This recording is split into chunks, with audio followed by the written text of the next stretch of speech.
great day, everyone. It is Bernice Loman of Loman Creative Services, and I wanted to talk about my experience on yesterday. I got a chance to watch a live of Mission ARVR. Now, Mission ARVR is a partnership of ministries and individuals creating, collaborating, and exploring the use of AR and VR. From my understanding, AI will be coming shortly, so hang tight. Well, yesterday they had a Metaverse ministry live featuring Bishop DJ Soto, which is the founder of VR MMO Church. The topic was Metaverse Church Now. The hostess was Clyde and L.Michelle Salvant. And it was a great experience to hear what's coming, what's now, what's ahead as relates to the Metaverse, VR, AI. So I want to just let you hear one of the highlights from yesterday. What would you say to the leaders right now, whether they're leading churches or outreaches?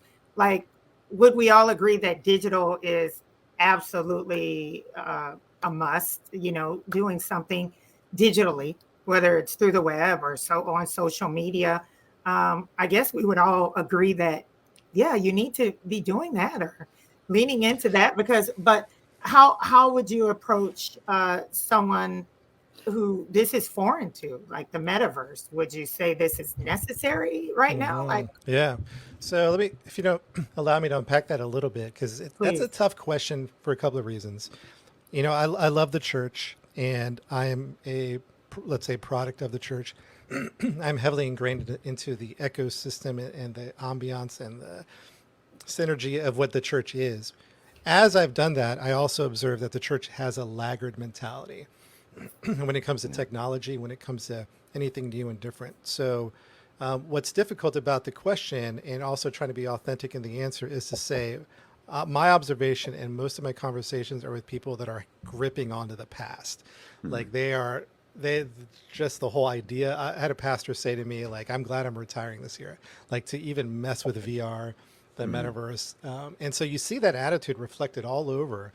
And I don't know that that's I'm not trying to be critical, but I think it kind of makes sense. Like our church leadership, the age of our leadership was birthed in an era, let's say a seminary era, where there was void of any digital or technology. So church leaders had to adopt it or, learn it along the way. And so that's kind of the climate. And the younger generation has zero issues. Like you see the younger generation, the younger thinkers, like a metaverse church that would short circuit maybe an older church leader is completely normal and integrated. And so you see that conversation, you see that struggle. And even to this day, post-COVID, knowing that the church is different now, knowing that digital tools are so important, you see leadership wanting to go back to the way things were. And pre-COVID, Barna did that study, the state of the church. It was like 20 or I don't remember the date, but what are the 20 top priorities for senior church leaders? And at the bottom was technology. Wow. And we're not even talking about metaverse. We're talking about Web 2. Like even just in the past couple of months, someone said, hey, we're trying to do a Facebook group at my church just for some community. And we were shot down. And so I think the tough...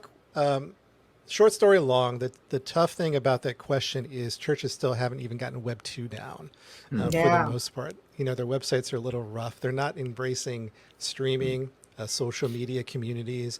And so that's tough. And if I was to be completely honest, I don't know how to even address that, because we're talking about Web 3. We're talking about the deep end of the pool. And so I guess maybe you have to split the conversation for those that are still struggling with Web 2. All right, well, have you been convinced over COVID that this is absolutely necessary to dive into all these aspects with whatever you can? Okay, let's focus on that. We'll worry about the metaverse later. Well, there you have it. All right, guys, until next time, it's Bernice.